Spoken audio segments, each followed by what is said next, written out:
Insightful podcasts by informative hosts.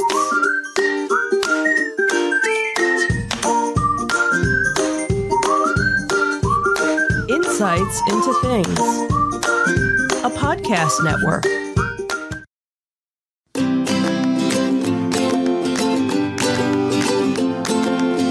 Welcome to Insights into Teens, a podcast series exploring the issues and challenges of today's youth. Your hosts are Joseph and Madison Whalen, a father and daughter team making their way through the challenges of the teenage years.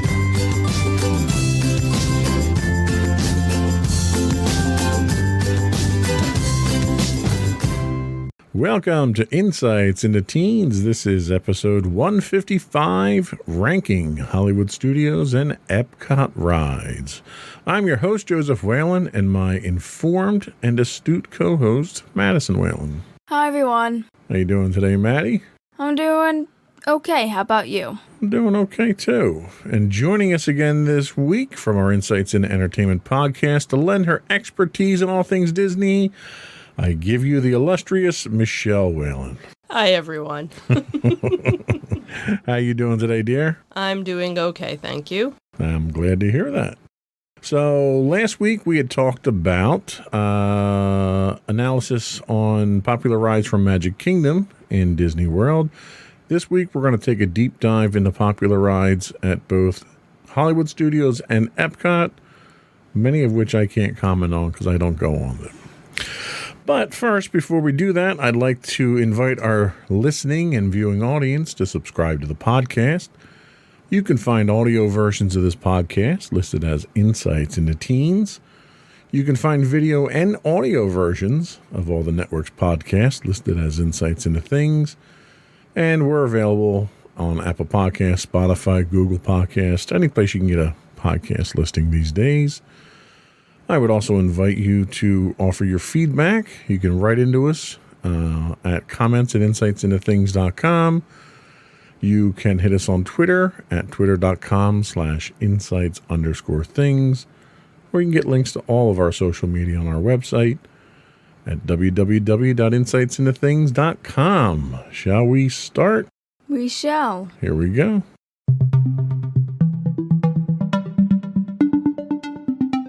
So we're going to start out first with that infinitely long walk between ride theme park of Epcot. And World Celebration is the first one that we encounter when we walk in the park. And our first ride is Spaceship Earth. Michelle, why don't you give us your thoughts on that? I'll give it an 8 if we're going back to our same 1 to 10 system? Mm-hmm. Sure. Yeah. Okay. I'll go 8. All right, that's pretty high. Thanks. What's the draw? I think it's a nice overall history of communications. I think, they've done justice to it, to update it throughout the years. I do kind of miss what they had done when it first opened, where at the end they had kind of a futuristic, like, hey, here's our predictions of where we're going to be, because most of what they predicted is already current right now. So they were accurate. Yeah, pretty much. Okay. So they really haven't gone beyond to, like they have a cute little video that you interact with at the end. So, so that kind of, if they had kind of kept that aspect, but with the end of the ride, I would have given it higher. So that's where I kind of gave it less points. So I'll give it a 6 myself. It's one of the few roller coasters in Disney World, and it is classified as a roller coaster. Okay. Because of the technology that it's built on. I learned that from our bus driver the one day. I give it a 6. I like the historical aspect of it. And let's face it, there's not too many instances where you get to thank the Phoenicians, right? I mean, yeah. Exactly. Right? So I like that. I like the fact that you come all the way up to modern times there. And I think it's a really efficient use of space, to be honest with you. I like the engineering behind the whole thing. Madison, what do you think? I'll give it an 8.5. Okay. I feel It's a very nostalgic ride, even though I don't really think I was around at the time when at the end when they predicted everything. You weren't. Yeah, I figured as much. So I guess I don't dock it down because I'm not docking it down because of that. While it's certainly not a thrilling ride, again, I don't really base rides off if they're thrilling over just the general experience I get. And really the aesthetic of it's really cool. I like seeing the various eras of history. It's a great history lesson. It's nice how I find it very timeless in a way, even though it like tries to predict the modern future and whatnot. But I really do like that it's kind of timeless, really just exploring the history of communication. And I really like how it's presented. It's really a nice, cool ride that you can kind of just go to and just relax for a bit. It normally doesn't have all that long of a wait, so it's really just one of those rides that you kind of chill on. But it is one of the rides that I would still go on, even if, like, it's definitely one of the ones I always want to go on when I'm at Epcot. So. Okay. I think that's certainly fair. Next up is Journey into Imagination with Figment. Now, I usually get a headache if I'm on this ride. I don't know why. Is it the music? Is it the colors? I don't know. I give this one a 4, and I know you guys are going to give it much higher than that, but I just have a very difficult time with this ride, especially when you get to the upside down part. So I'm not a big fan of it. What I do like about it is I like the fact that they have all the activities after you get off the ride. It's a great place. It's almost a technology demonstrator. Mm-hmm. It gives the kids an air-conditioned place and the parents an air-conditioned place to kind of cool off, have something to do, and then move on your day there. So it ends in a gift shop, but the gift shop has a lot of stuff for the kids to do. Madison, what do you think about it? I'll give it a 7. Okay. I definitely know that the ride itself went through various redos. Originally, it was supposed to be a very ambitious ride, and it's very different from when it started than when it is now. I also know that they ended up changing it, and it became really boring to the point that nobody liked it, and then they had to change it again to make it a little more fun.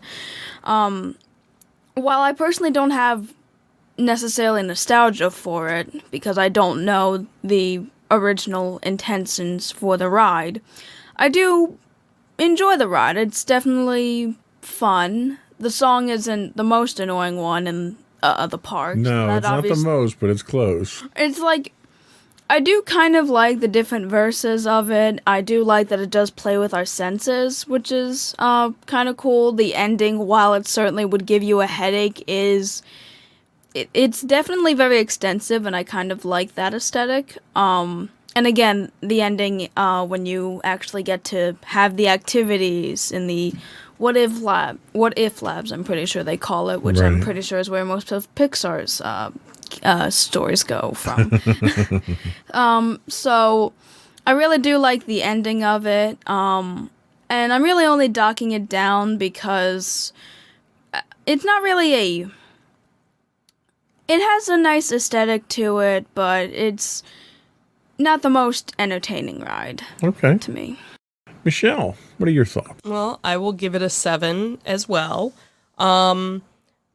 Because it went through the iterations where, it was very much a Figment ride at one point in time.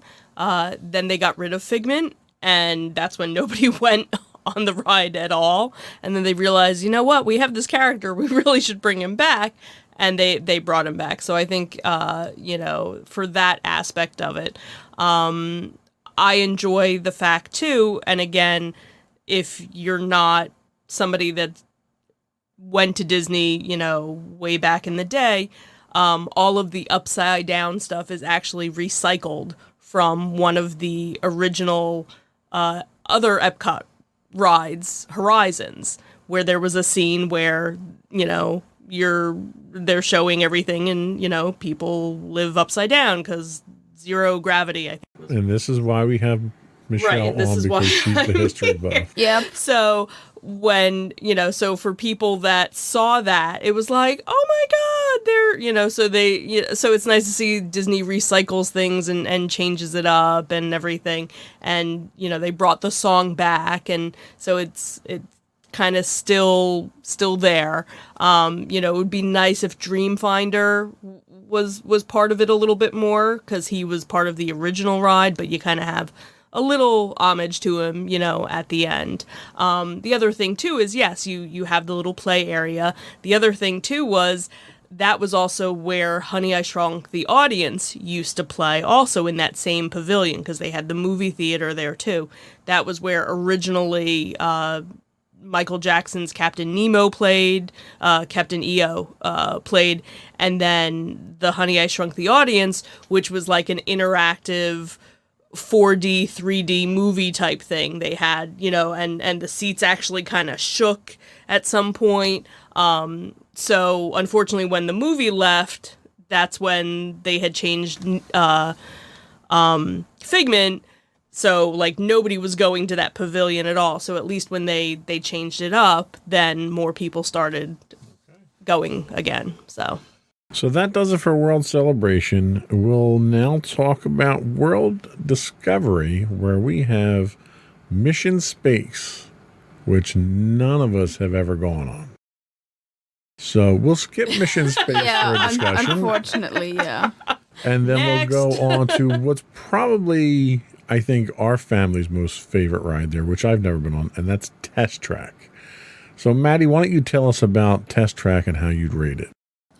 Test Track is definitely an interesting ride. Basically, if you go with the regular queue, which most of the time is really long, you get to create your own car, and the whole point of the ride is that you test it in various scenarios to see how it holds up against everybody you're riding with.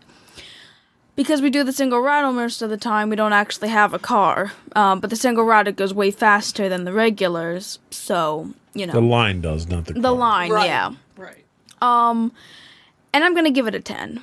Okay. It's definitely, again, you said it's basically our favorite ride in the park, and for good reason. It's the closest thing to a roller coaster you're gonna go on there, in a way. I don't even know if it's really classified as a roller coaster. I don't think it is, It but is not. No, but it is the fastest ride in Disney World. Disney World. So So, I go on the fastest ride in Disney World. There you But- go. And probably the slowest ones, too. yeah, so I'll give it a 10 because it's really a fun ride. It's really not like anything else you like. And probably the best part is the final test where you're outside and you go as fast as possible, and it's really one of the funnest times ever. You'll hit as fast as 59 miles an hour. I thought 64. That's what it's supposed to be, but the bus driver said it was 59. Oh, did he? Okay. But yeah, still really fast, and again, the fastest ride in Disney World, so, 10 because it's really fun and I like the concept. All right. Michelle, your thoughts? I will give this one a 10 as well. So here's my funny story that I kind of hinted at last week was it took me 3 years to actually get on to the ride. I am the type of person that I need to see the ride. I need to see what it does to go on it. So I won't just go on a ride without seeing, except I did with Rise of the Resistance. Well, you've regretted that. And I Yeah. did regret that, not knowing I didn't read the spoilers. So back then, there weren't really spoilers for, the rides. There probably were, but I didn't know. And I wouldn't go on it. So every, time that I went to Disney, had the opportunity to go on it, wouldn't go on it. So one year we had an opportunity. I went with a friend of mine who happened to work for AT&T at the time, and AT&T at that time was sponsoring Spaceship Earth. And if you were an employee, you had to show your badge and you could get into their lounge area. So we were in the lounge for Spaceship Earth and we were talking about Test Track, and they were my friend and the other person that we were with said, oh, well, she's never been on it. She won't go on it, da-da-da. And they gave us a pass to go to the GM lounge because GM at the time was sponsoring Test Track. So we go to Test Track, and when you go to Test Track's lounge, you're actually on top and you can actually look down and see the whole ride.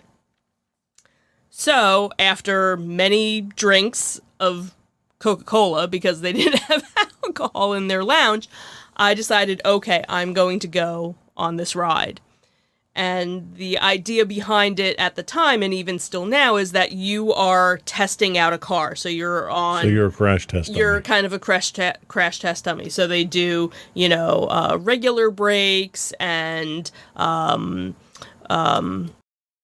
emergency brake. Emergency brake, and so they do that, and then going through hot temperatures and cold temperatures, and then these hairpin turns, and then finally the speed test is the final thing.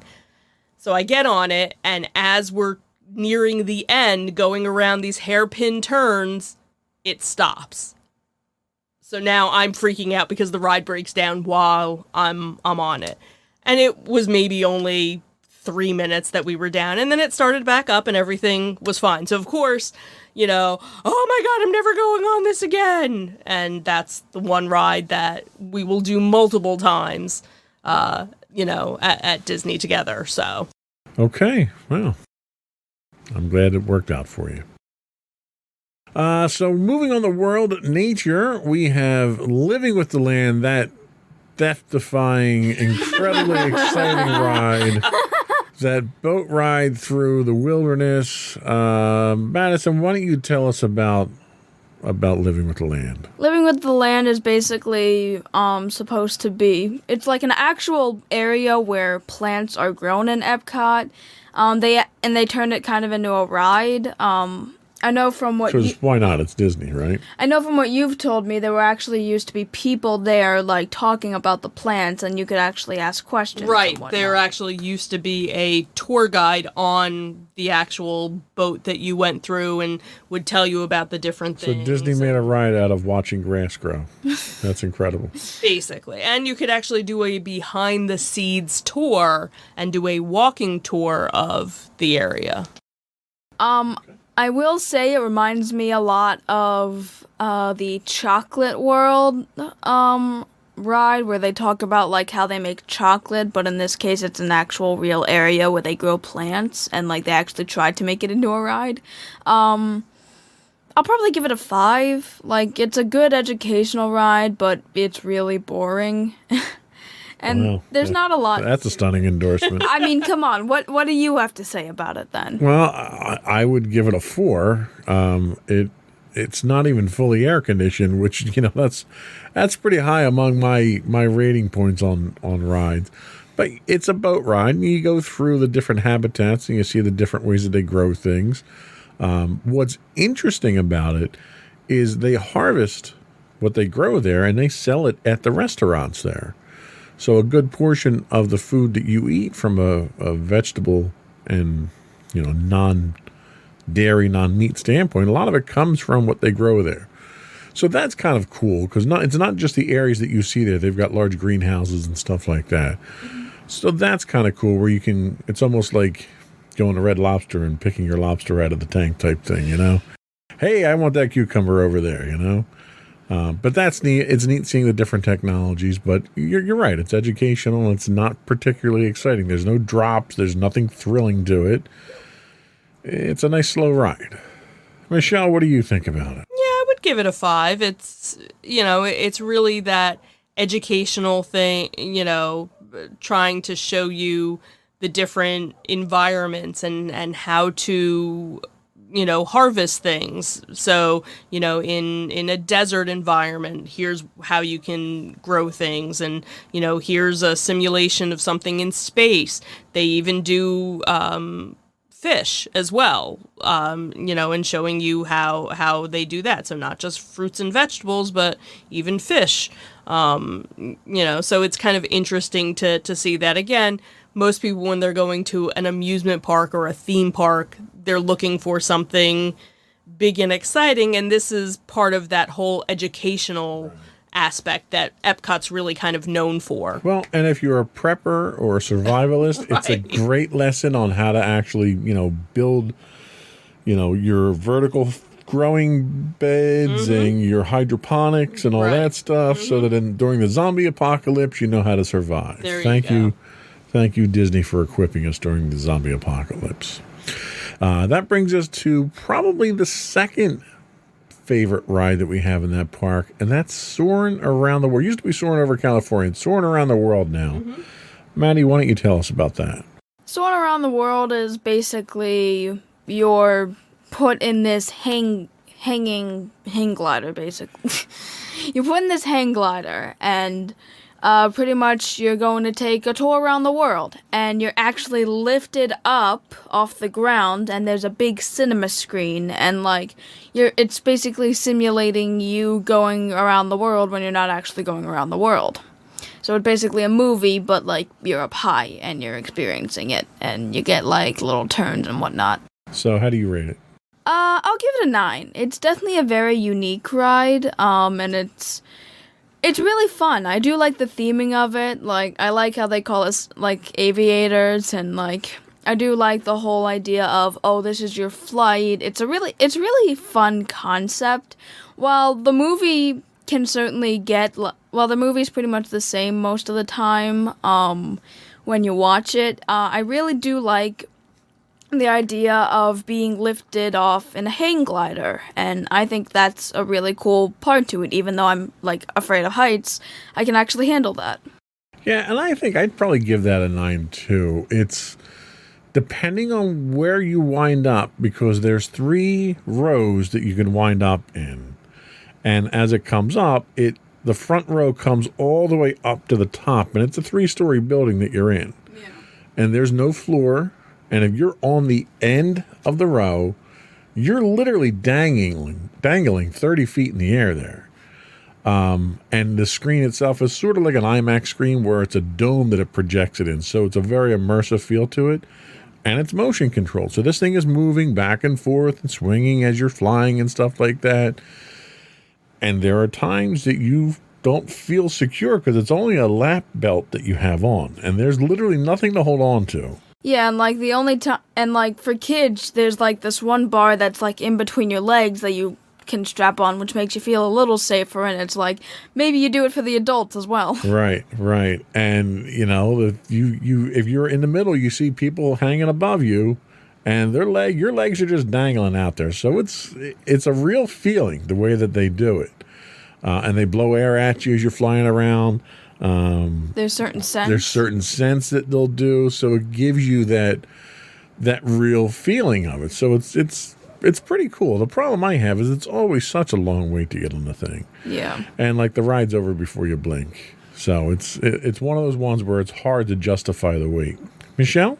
I would give it a 9 as well. It's very reminiscent, and I don't know if other amusement parks in the world, had anything like this. But growing up and going to Great Adventure, they used to have a movie, and it was basically this dome theater, but you stood. And everybody kind of stood, and they would do, these action shots where you were on the rapids, and so it was almost like the same kind of thing, but you stood there, and you would find yourself swaying and moving, even though there was nothing in the theater that moved. It was just the sensation of it, because it wasn't a 3D movie. Just the optical illusion. Right, just the optical, and I used to love going to that. So when Soaring opened, it was kind of that to the next level, because again, it's that domed feeling, but because you're kind of, now you're on this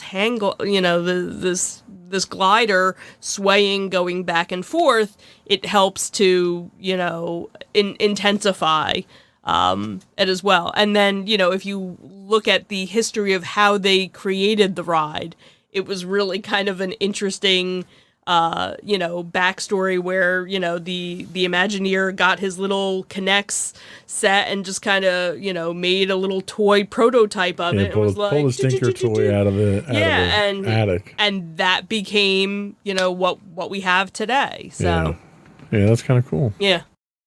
So next up, we have The Sea with Nemo and Friends.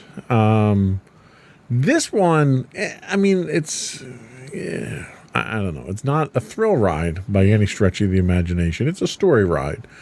What I like about this one, and this one I would give probably a 7, because it's not just the ride, it's the entire experience.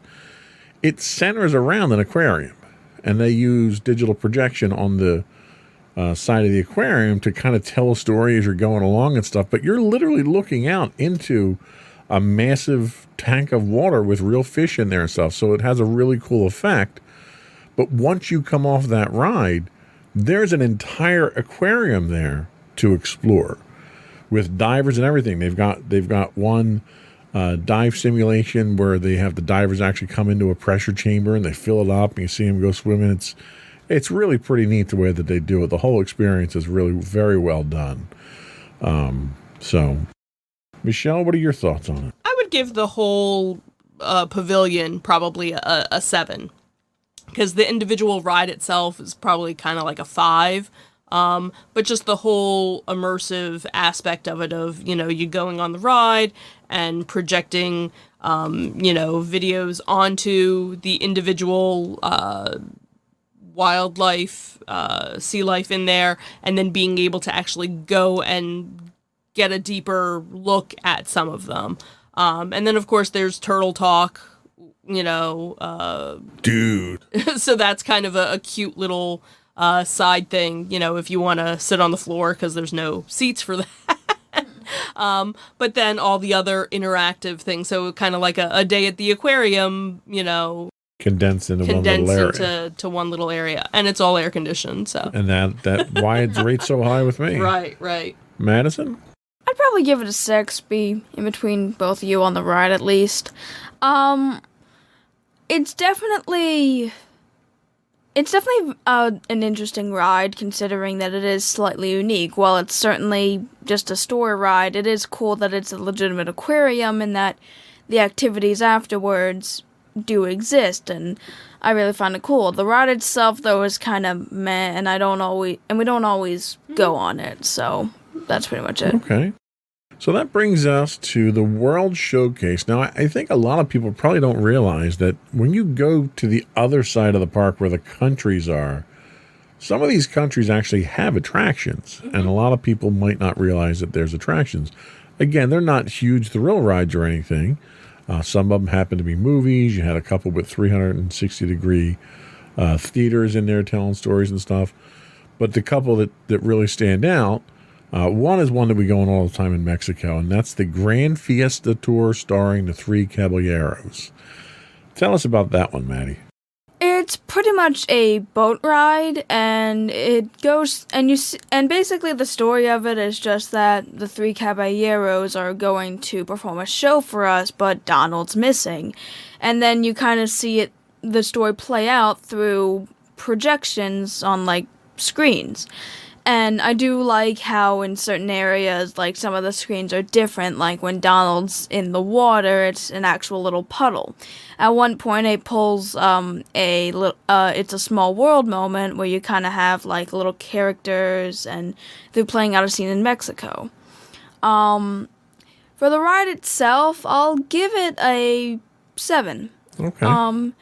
While it's certainly not the story is the same every time, I do kind of like how it's presented. I definitely like the little scene where it is kind of in It's a Small World one, and they ended up changing the ending where it's actual animatronics rather than a projection of the screen, and I really like how they did the animatronics there. Yeah. Also, at the start of it, you kind of get to see this one scene that of Mexico where people can dine and so forth on the inside, and it's really a nice view there. Yeah. So yeah. All right. I would give it a 4 myself. Again, not a thrill ride. It's a little story ride. But I like the entire environment. So the restaurant that you're referring to is actually inside of a pyramid. And the whole thing, when you walk inside, is you feel like you're at a night scene at a little Mexican village somewhere. There's shops around, there's little stalls and stuff like that. And when you ride the first part of the ride, you're out in the water and there's a volcano on one side and the restaurant's on the other side. So it's kind of a really neat a mix of effects that they do there. But it's, that's a nostalgic one. We always like to go on that one. It's a good family ride. It's, again, air conditioned, good chance to cool off and relax a little bit by the time we get over to the countries there. Mm-hmm. Michelle? I would probably give it a 7. When Epcot first opened, a lot of the rides and attractions were very tourist-driven, like tourism-driven. Like, they were basically commercials or advertisements to, hey, come visit our country. And the original ride didn't have the characters involved in it. So it was basically the same ride, just without characters. And it was kind of the idea behind it was, look at all these different things you can do in Mexico. We have swimming, we have fine dining, we have this. We have volcanoes. We have volcanoes, come in and visit us. And that was kind of, by the time you got off the ride, it was like, hey, I want to book a trip to Mexico now. And then over the years, so you get off the ride and you're in a travel agency, not a gift shop. Kind of, and that was, I think, how a lot of guests saw a lot of the different attractions, at the World Showcase area where they were really trying to get tourism. And then they added the characters, so then it didn't feel, as much like that. So that was a nice little, twist to get your kids to go on the ride. Because other than that, they'd probably be, and again, you get a very, it's a small world vibe, from the one, scene towards the end. Okay, well, that's good.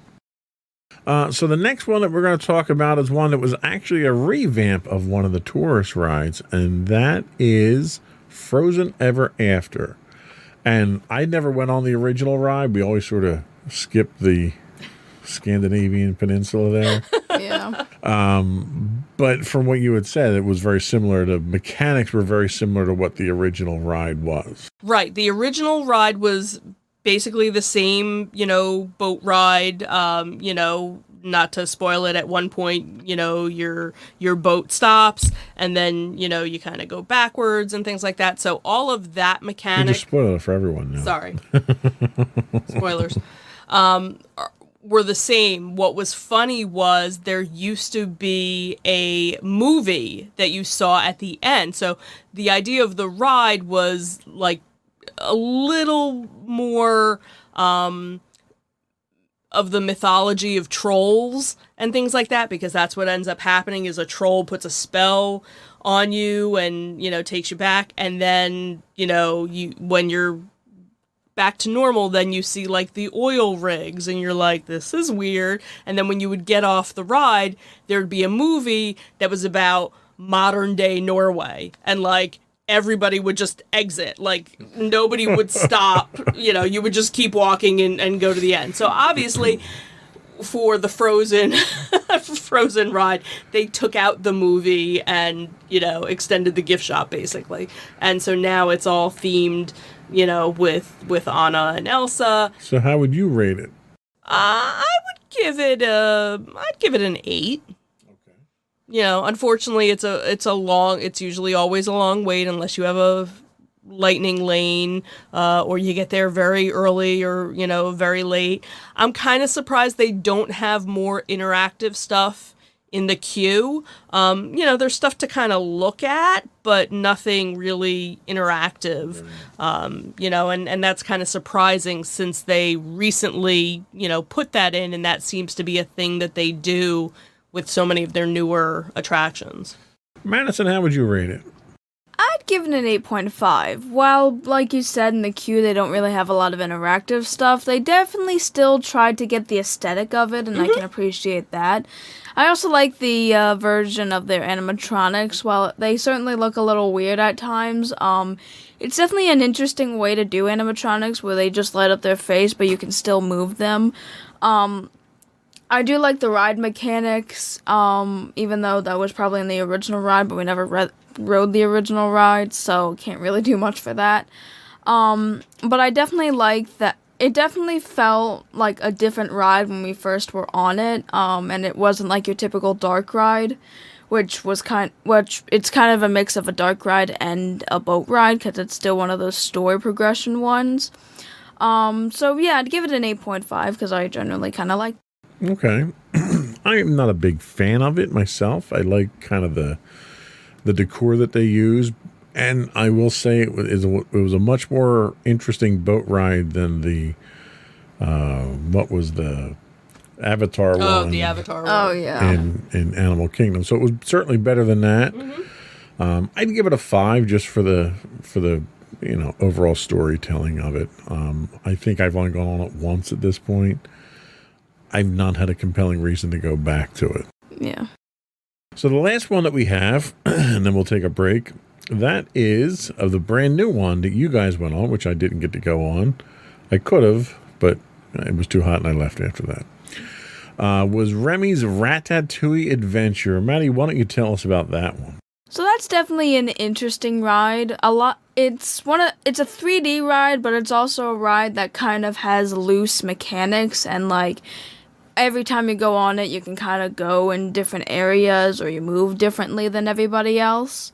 Basically, a lot of it is really just you're seeing movie screens, and in the small ride, you're kind of like moving with the movie screens. It's kind of like Soarin', but you're not like in a hang glider, and you're just in this one little car, and you're kind of just moving and so forth. A lot of it's really just in the screen, but there are like different scenes that are there, and again, it's a 4D ride, so you ended up seeing like 3D stuff. You're squirted with water at certain points, and again, you're kind of moving.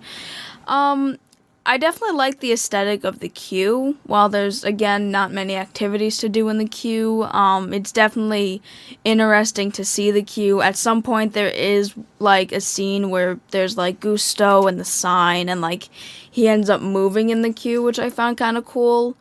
For my overall rating on the ride, 6.5. Wow.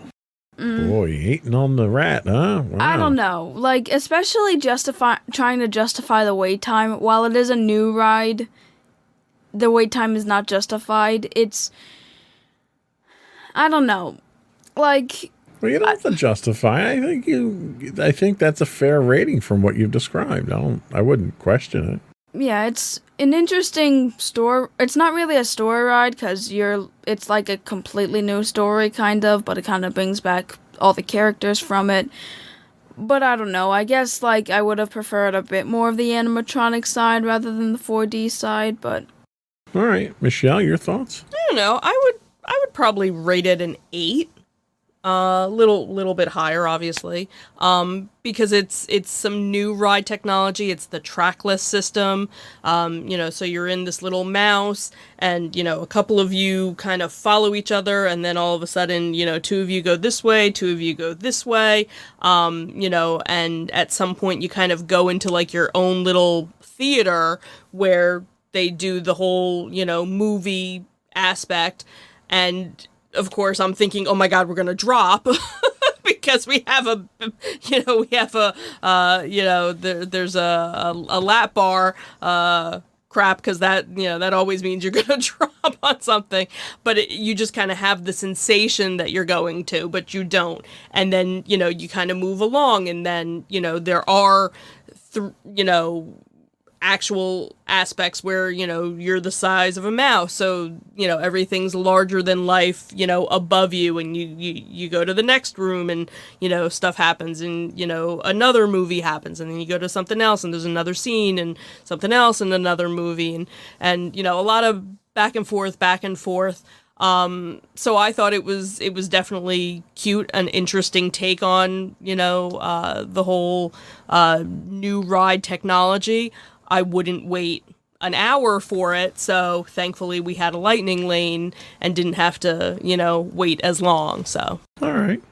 Well, I think that's a good summary of what we have available at Epcot. We're going to take a quick break, and we're going to come back, and we're going to take a look at Hollywood Studios when we come back. Alrighty.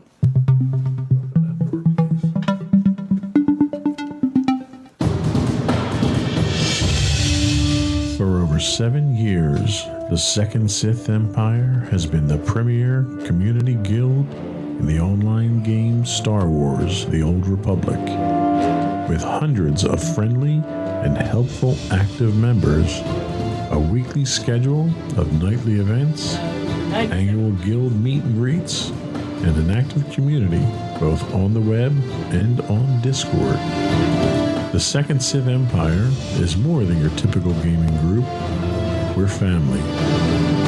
Join us on the Starforge server for nightly events such as operations, flashpoints, world boss hunts, Star Wars trivia, guild lottery, and much more.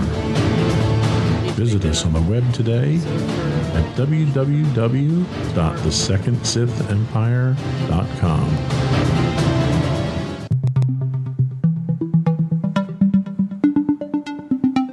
Welcome back to Insights into Teens. We are rating rides in Hollywood Studios now.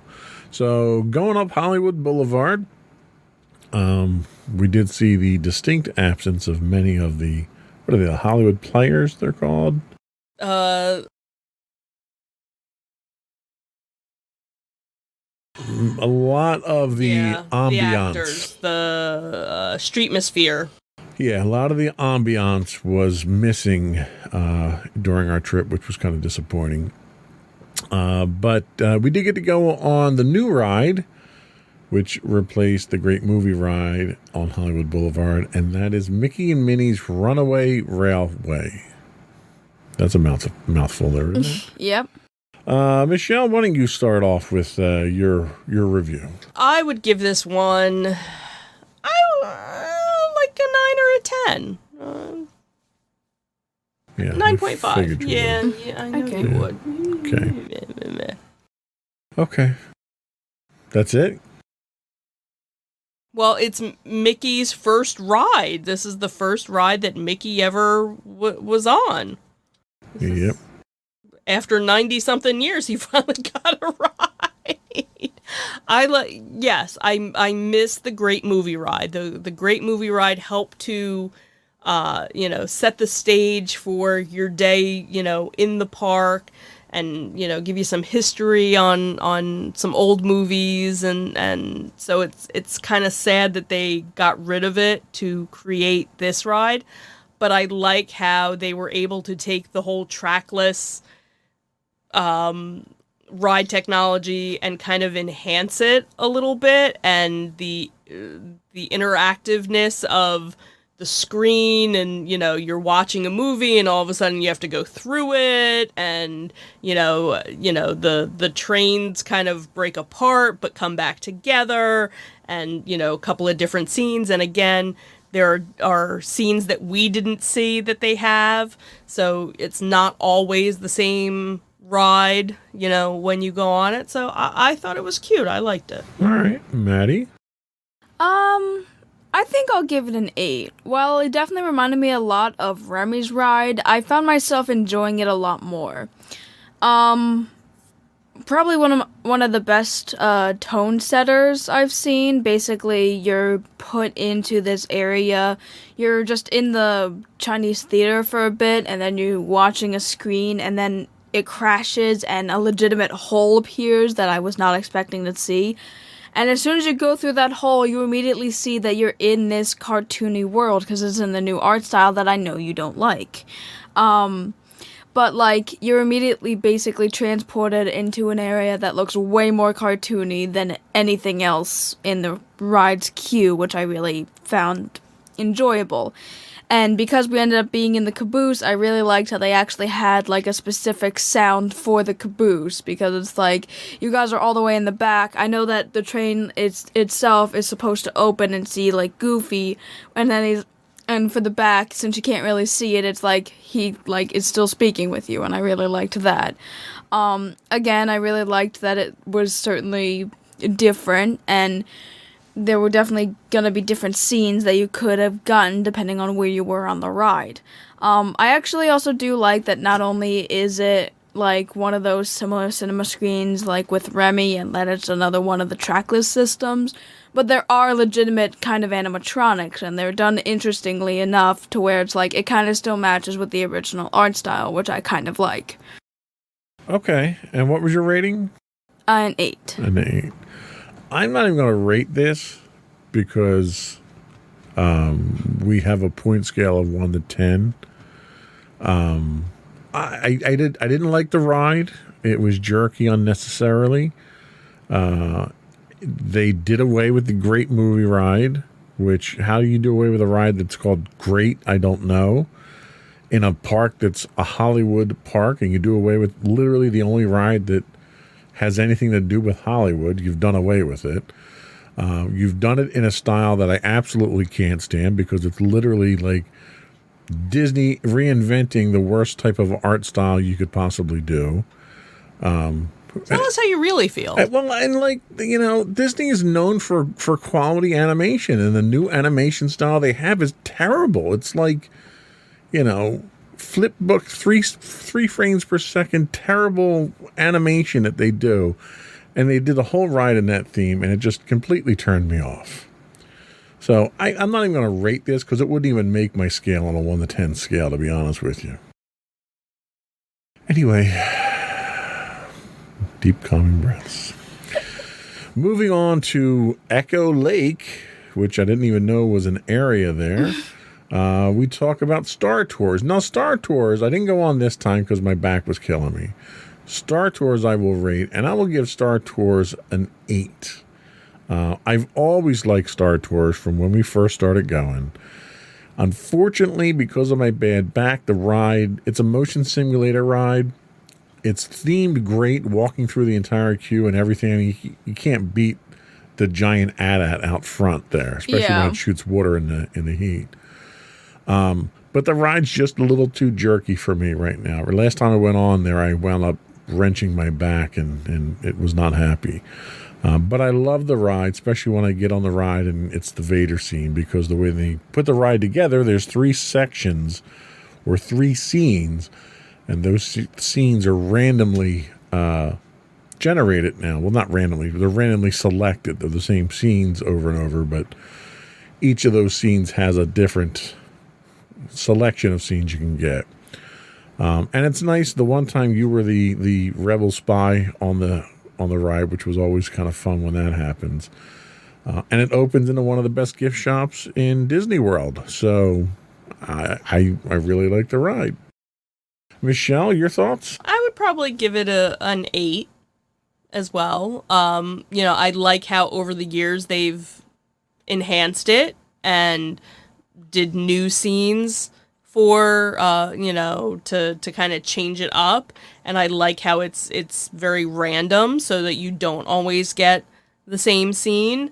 It is a little jerky, but it's the good thing about it is it's not as motion sensitive as Body Wars was, which was the same ride technology that they had at Epcot years ago, and the idea was that you were going through the human body, and that I would actually get sick on. I'd actually have to close my eyes because the movement didn't always seem to match the movie, and also the movie was obviously different. And people always said, oh, I don't get sick on Star Tours, but I get sick on Body Wars. So that's always nice. I wish they would have kind of incorporated it a little bit more with Galaxy's Edge, because it is kind of a separate entity from it, so it does seem kind of out of place and weird. Well, and it's almost like they could have redesigned the area itself like they did with Toy Story Mania, where your entrance now comes in from Toy Story Land. Right. So they should have done that with Star Tours. Right, and I don't know if it was. And all they had to do was, get up and get the AT-AT to walk to the other side. That's all you had to do. So yeah, overall, a good ride. All right, Madison. I'll give it an 8 as well to round out the trio. All right. Crazy 8s. And before Star Wars Land, that was the big themed Star Wars ride, and the theming is probably one of the best I've seen. Yeah. The ad out outside's really cool. It's when you get to the inside, and like it's the very Star Wars-esque area where you're actually getting checked and everything. I do like the story that like there's a little movie that plays while you're waiting. And, like, I do like the story to it, but, again, it's really cool that, like, it's always different. There's always a different combination, and you never know what you're gonna get. Like a box of chocolates. Mm-hmm. Yeah. The whole thing with the whole Rebel Spy is pretty fun, and I do enjoy that. I like that they have C-3PO that is not just in the 3D, that is actually in there with us. I do like that detail. And it also matches very well, the motion matches very well with the screen, and obviously when you exit, you get to the gift shop, which is really cool, so I give it an 8. Okay.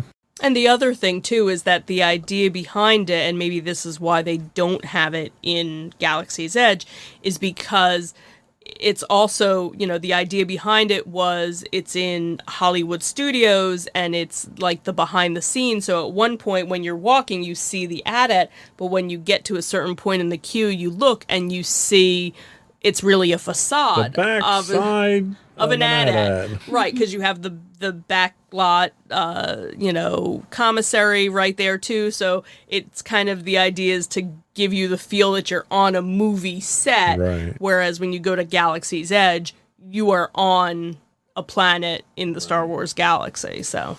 Well, sticking with the Star Wars theme, we move on to Galaxy's Edge, my favorite place to be in all of Disney World at this point in time, despite the fact that Darth Vader's not there. This is just this whole area. I could just go there and just hang out and not even ride anything all day long. But the first ride we're going to talk about is the one that we went on for the first time, this last time down, and that is Millennium Falcon Smuggler's Run. What are your thoughts, Maddie? It's definitely a very unique ride in the fact that you actually are controlling it. And it's a lot more controlling than how, when we talked about last week about Tomorrowland Speedway, where you're controlling the car. This time you're actually given a job and you have to push buttons or move triggers in order to steal whatever it is you're supposed to steal for the Resistance in order to get money. You're given either the job of an engineer, a flyer, or a pilot, we call them. A pilot. Yeah.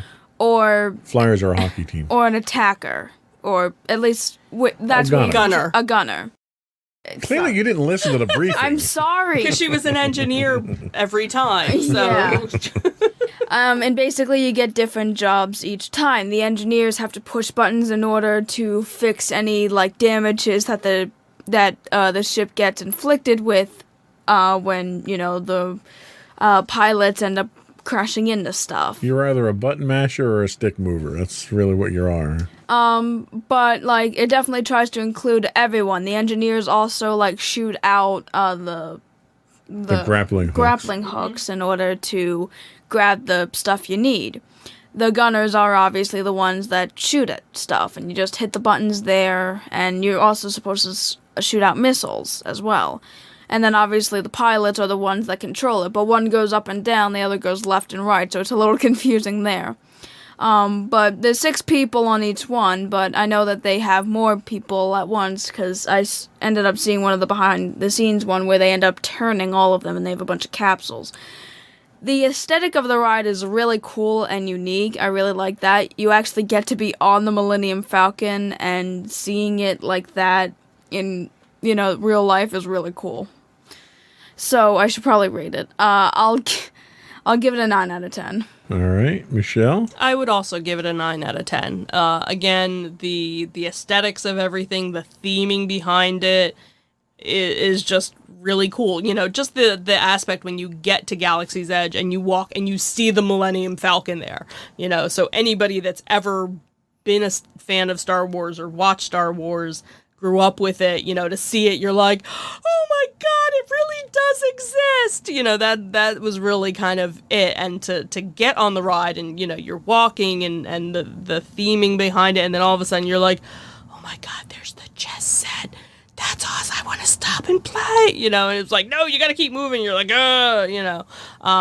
So of course, both times we got the same job, which was a little disappointing.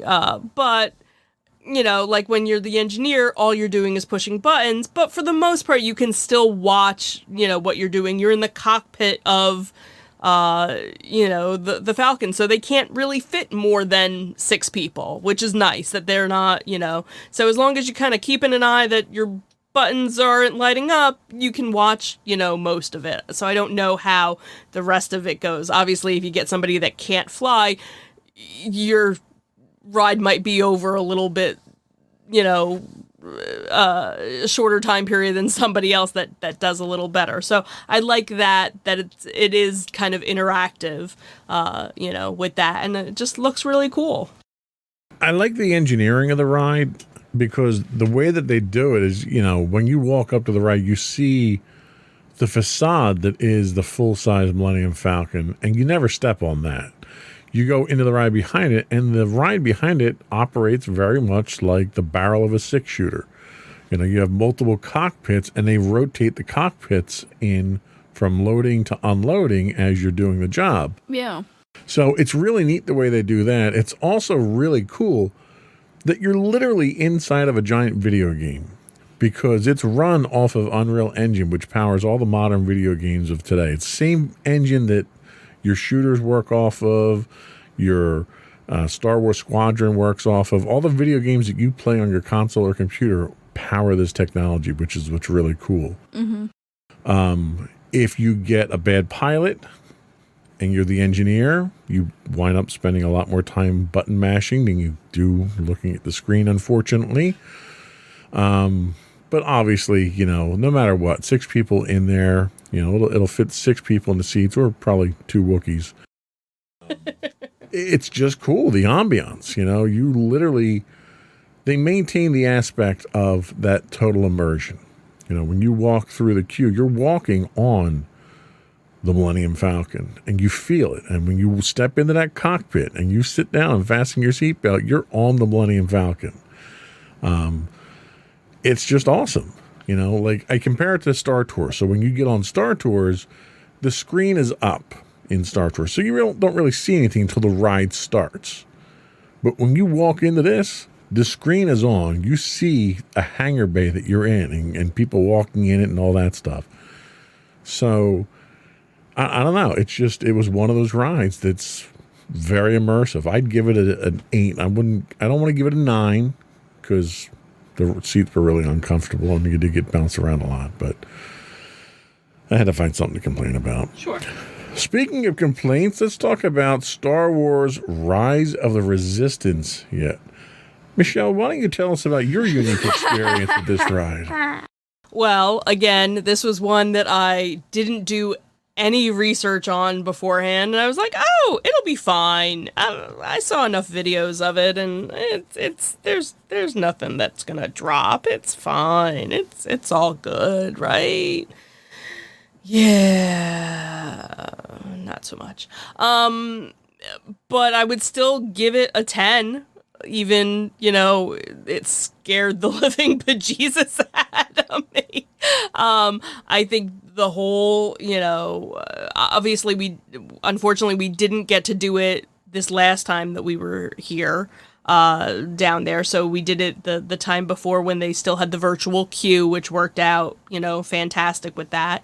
And it was just very immersive because kind of the same idea with the cast members on the Haunted Mansion being kind of, very stoic, and, here they're the same way because they are part of the Empire, and, they're mean.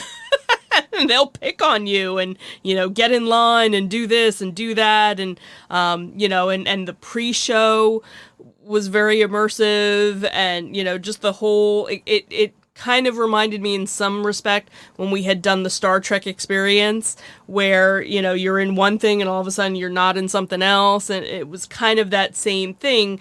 It was like you're on the ship and then all of a sudden you come out of the ship and there's all these stormtroopers, and where did they all come from? And how many of them are real because they seem really real, and it's like move along, and then you're going to this, and you're like, what now? Where? And you're not even on the ride yet, and you've been immersed in all of this stuff, beforehand, and then the ride comes, and you're like, oh my god, where are we going? And and then you go in the big giant AT-AT, and you're like, that's a real AT-AT! Oh my god! And then the guns and Kylo Ren and everything going on, and then the end, and oh my god! And, and then it ends, and you're like, okay, that was cool. Okay. Good summary. Thank you. Madison? I would also give it a 10. It's probably one of the coolest rides I've ever been on. It, basically, you get the pre-show, which, already gets you immersed, and then you're on this one little ship, and, you're, it's, again, one of the 3D ones where you're kind of trying to escape the Empire. But you don't actually escape the Empire. When you think, you're almost there, you get captured and you assume that was the ride, but then you realize that you're in a completely different area than when you first entered. You see all these stormtroopers, you're like, how many of those are real? And then you just get all the cast members moving you along, and they are mean. They're legitimately acting, and it's like, that'd be a really cool job to actually have if you were a cast member. And then you're put into different sections, and then at some point a door opens, and then you're given another show. You get Kylo Ren, and then you're getting busted out by trolls. You get another show. Kylo Ren gets out and does a song and dance for you. And then you're being busted out by this one You resistant scum. There's a droid in the front, and there's this little card, and the droid's been override, and then you get into the actual ride, and you see you're tired by the time you get to the ride. Yeah, you see really cool animatronic effects. The way they did the guns was amazing. You see the giant AT-AT, then you think you're gonna go down in an elevator, but then you go up, and then you just and then it continues to go on. And then obviously when you're getting ready to escape, the drop. And the, oh my god. And then with other words added to it. Yes. But this is a family show. Right. And then you're exiting, and then it's like, wow, that happened. Yeah. Yeah, I mean, I would be tempted to give this a 10, but I can't give anything a 10, so I'll give it a 9.9. The technology that they demonstrate here is incredible. The first scene that you walk into, yeah, you get BB-8 and all that stuff, but you step onto a ship that is outside, and you ride this ship. There's a movie in the front, in the cockpit. There's a movie behind you. You can follow it, and what happens, this ship gets captured onto a Star Destroyer. The door that you just walked into that was outside opens. There was no sensation of changing floors, that you were in an elevator or anything. It opens into the hangar bay of a Star Destroyer where all the stormtroopers are lined up, and a massive hangar bay door with ships flying by does not look like a screen. It looks like you're in space. And the rest of the thing continues on foot until at some point in time you do transition into an off-the-rails type of car ride that you do. And then the battle breaks out, and you have blaster fire. And you can see the blaster fire. You can see explosions as it hits the wall. Then you go up the elevator, and the AT-ATs are shooting at you, and you see the blast go over your head and hit the wall. The technology to do that, to provide that illusion, that level of realism, the audio animatronic of Kylo Ren is incredible. You wind up in a lift at one point in time with him chasing you, and his lightsaber blasts through the ceiling of the chamber and starts to cut it open. It was just the most incredible thing I had ever seen. It was like you were in the middle of a video game, but everything was real. Mm-hmm. And to this day, I don't know how they pulled off some of those effects. I would love to see it behind the scenes to see how that technology actually works, because that was just insane. So I would give this a 9.9 on a scale of 1 to 10. We're coming up on the clock here. We're not going to get to our second segment, so I think we're going to turn that into another podcast because we have a lot to talk about. But I do want to finish up with Toy Story Land. I think there's some very good rides there, none of which I've been on, so I can't talk. So it should go a lot faster now. Maddie, tell us about Toy Story Mania, which I have been on. Yeah, you just lied. Anyway, Wow. Toy Story Mania is definitely an interesting ride. It's another 3D ride, but the whole concept is that, like, Andy has this shooter carnival game thing in his toy box. And the whole idea is that you're a toy and you're going through them, and it's basically one of the things where you shoot at various targets to gain points, and with a second person with you, like, you guys actually get to keep score of, like, how many points you end up getting, and there's various different scenes. You actually move around, and it's really fun. The theming's really cool, and basically you keep score of it. How would you rate it? I'd give it an 8 out of 5. An 8 out of 10. An 8 out of 5, huh? No, 8 out of... Sorry, I was thinking 8 bonus to 5. points. I was thinking 8 to 5 because I'm watching bed. Leave me alone. All right, Michelle, what are your thoughts? I would give it an 8 as well. It's a interesting, interactive. It's very reminiscent of the Buzz Lightyear, but much more fast-moving. You don't have any control over where you're shooting. It moves you into where you are, but the theming of the ride, makes you feel like you're a toy because everything is larger, than life. So that's a very cool aspect of it. And I'd give it an 8 myself. The only thing is if you're susceptible to motion sickness, it's rough because you're spinning around, you're going backwards, you're going sideways. So it takes a little bit of poise to get through that. And you need to learn to pull that string really fast to shoot as fast as you can. And don't go for the cheap points. Go for the high points. Yep. So the next two I've not been on. The first being Slinky Dog Dash, which only you have been on. Tell us about only you can prevent forest fires. So the whole point is that Slinky's been turned into a roller coaster, in the outside of Andy's area. And you basically just ride Slinky. And it certainly is a very fun ride. There is theming and most of it is outside. But, like, you get various sound effects on it, you see various characters, there's certain drops in areas, and then there's one point where you kind of stop, and then you go backwards, and there's rings, and then you just shoot off again. It's definitely one of the more exhilarating roller coasters I've been on, and I've been on it multiple times, and it's certainly very fun, so I'll give it a 9 out of 10. All right. And then the last one that we had was the Alien Swirling Saucers, which both of you have been on, but I have not. Now, this is a different, no pun intended, but different twist to the teacups. Tell us about it. Right. So it's, 3 or 4 aliens on an arm, and then there's 4 aliens on it. So you kind of spin. Kind of reminds me of the Whipper rides, where you kind of go around and then it kind of flings you out and you fling around. So, so there's a lot of movement. So it's kind of, the teacup, variation, except you're not, spinning and you don't have any control of how fast or how slow you go. So if you're motion sensitive or you have a bad back, it's not something you'd want to go on.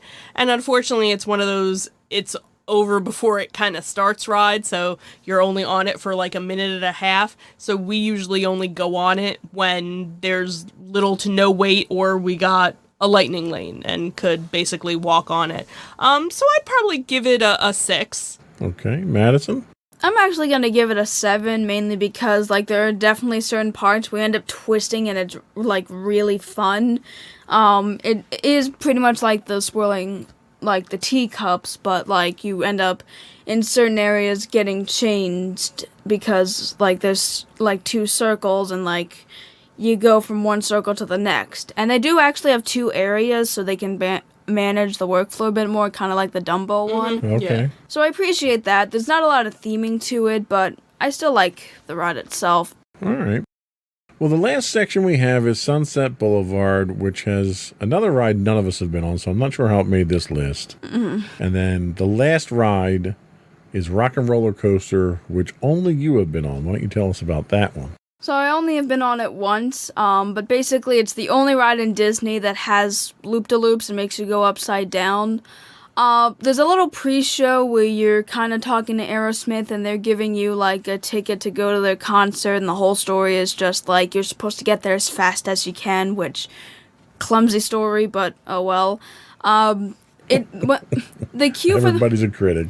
The queue for the most part before you get through the pre-show isn't all that much, but when you get into the pre-show, you actually see the ride. The lighting's really cool, and like there's different shadows, and pretty much the ride, you basically like get strapped in, and you're like at the start you're launched pretty much, and you get that really fast sensation. So this one uses the linear acceleration motors, the maglev, where it accelerates you. It's not a pull type thing. Yeah, and you're also listening to an Aerosmith song when you are on the ride. And it's also kind of there's like, the roller coaster itself, the track at least, is kind of like in neo colors. I didn't really see a lot of it, but I know that like the track was like green and like black light and so forth, and like there were various signs and stuff. I got jiggly, my legs felt like jelly afterwards. It's definitely the most intense roller coaster I've been on. But for what it is, I'll give it an 8.5.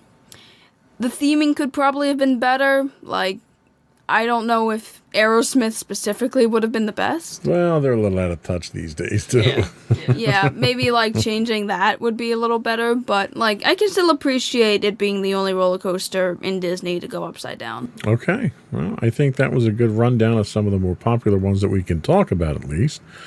And I think that's all we're going to have time for today. Before we do go, I want to once again invite our listening and viewing audience to subscribe to the podcast. You can find audio versions of this podcast listed as Insights into Teens, and you can find audio and video versions of all the network's podcasts listed as Insights into Things. We're available on Pandora, Castro, Stitcher, Podbean, anywhere you can get a podcast. I would also invite you to write in, give us your feedback, give us your suggestions for things you'd like us to talk about. You can email us at comments@insightsintothings.com. We do stream 5 days a week on Twitch at twitch.tv/insightsintothings. We are available on Facebook at facebook.com/insightsintothingspodcasts, or you can get links to all those and more on our official website at insightsintothings.com. And don't forget to check out our other two podcasts, Insights and Entertainment, normally hosted by you and Mommy, and Internet Tomorrow, not really our monthly podcast anymore, hosted by you and my brother Sam most of the time. All right, that's it. Another one in the books. Bye, everyone. Bye.